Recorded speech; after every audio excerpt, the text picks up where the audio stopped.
ভারতের জবাবে যখন আর্তনাদ করতে শুরু করেছে পাকিস্তান, তখন মধ্যস্থতা করতে চায় আমেরিকা। ভারতের সঙ্গে কথা বলতে আগ্রহী মার্কিন বিদেশ সচিব মার্কো রুবিও। পাক সেনাপ্রধান আসিম মুনিরের সঙ্গেও কথা মার্কিন বিদেশ সচিবের। অর্থাৎ এইখানে মধ্যস্থতাকারী ভূমিকায় অবতীর্ণ হতে চায় আমেরিকা। মার্কিন বিদেশ সচিব মার্কো রুবিও তিনি কথা বলতে আগ্রহী ভারতের সঙ্গে এই নিয়ে। দুই দেশকেই শান্ত হওয়ার জন্য আবেদন জানানো হয়েছে মার্কিন যুক্তরাষ্ট্রের তরফে। একদিকে যখন ভারতের সঙ্গে কথা বলতে আগ্রহী মার্কিন বিদেশ সচিব, অন্যদিকে পাক সেনাপ্রধান আসিম মুনিরের সঙ্গেও কথা মার্কিন বিদেশ সচিবের।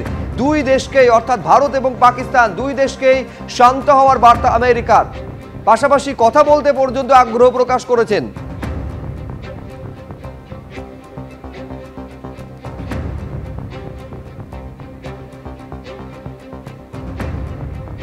এদিকে ভারত এবং পাকিস্তানের মধ্যে যে উত্তেজনা, তার প্রভাব পড়ল রাজস্থানের ট্রেন চলাচলেও। ভরমেরে ট্রেন চলাচল বন্ধ করে দেওয়া হয়েছে। সীমান্তের কাছাকাছি গ্রাম থেকে বাসিন্দাদের নিরাপদে সরিয়ে নিয়ে যাওয়া হয়েছে। ভরমেরের পাকিস্তান সীমান্ত থেকে সেই ছবি তুলে ধরেছেন আমাদের প্রতিনিধি ময়ূক ঠাকুর চক্রবর্তী।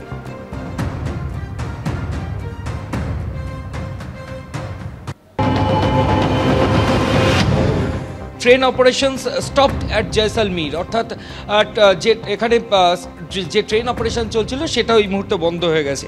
এর গতকাল রাত 9টা থেকে রাত 12:30 পর্যন্ত, 12:45 পর্যন্ত আমরা এই মুহূর্তে যেখানে দাঁড়িয়ে আছি এখান থেকে কিছুটা দূরে ইন্ডিয়া পাকিস্তান ইন্টারন্যাশনাল বর্ডার রয়েছে। আমরা সকাল থেকে একটা জিনিস দেখাচ্ছি যে ইন্টারন্যাশনাল বর্ডারের থেকে 15 কিলোমিটার আগেই কিন্তু সেনাবাহিনী বলছে। তারপরে অত্যন্ত স্পর্শকাতর জায়গা, সেই জায়গাগুলো রাজস্থানের মরুভূমি অঞ্চল এবং সেখানে সেনার তরফ থেকে সার্ভিলেন্স চলছে।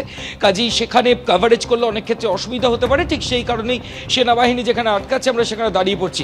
বাড়মের বলে যে জায়গায় আমরা রয়েছি রাজস্থানের, শুভ্রজিৎ, এখানে গতকাল রাতে 12:45 পর্যন্ত ক্রমাগত ড্রোন হামলা পাকিস্তানের তরফ থেকে ইন্ডিয়ার ওপর চালানো হয়েছে।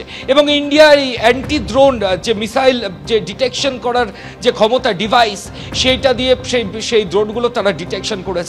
আমরা আমাদের হোটেলের পার্শ্ববর্তী এলাকা থেকে সোনার কেল্লার অপোজিট থেকে দেখছিলাম যে ক্রমাগত কিরকম অ্যাটাক চলছে। এবং তখনই খবর আসছিল যে আমরা এখন যেখানে দাঁড়িয়ে রয়েছি মরুভূমি অঞ্চল, কিছু কিছু মরুদ্যান বাড়মের, এখানে এক্সপ্লোশনের শব্দ পাওয়া যাচ্ছে টানা। এই মুহূর্তে সরাসরি দেখো রাজস্থানের বাড়মেরের ছবি আমরা এবিপি আনন্দে দেখাচ্ছি। আমার থেকে কিছুটা দূরে ইন্টারন্যাশনাল বর্ডার, সিভিলিয়ানরা তো কেউ নেই। কোনো সাধারণ মানুষ যারা ছিল তাদের দুদিন আগেই ইভ্যাকুয়েট করা হয়ে গেছে, অর্থাৎ আজকে ইভ্যাকুয়েশন হচ্ছে, এরকম কোনো ছবিও ধরা পড়েনি। সবাইকে বার করে দেওয়া হয়েছে। সম্পূর্ণ শুনশান এবং সম্পূর্ণ ভারতীয় সেনাবাহিনীর হাতে গোটা এরিয়া চলে গেছে। বিকেল 5টার পর থেকে মুভমেন্টের ক্ষেত্রে রেস্ট্রিকশন আছে এবং ব্ল্যাকআউট যেমনটা অন্য রাজ্যের মধ্যে চলছে, রাজস্থানে অন্য রাজ্যের তুলনায় ব্ল্যাকআউটের টেনিয়র অর্থাৎ ডিউরেশন সময় অনেক বেশি। বিকেল 5টা থেকে এখানে থেকে ব্ল্যাকআউট শুরু।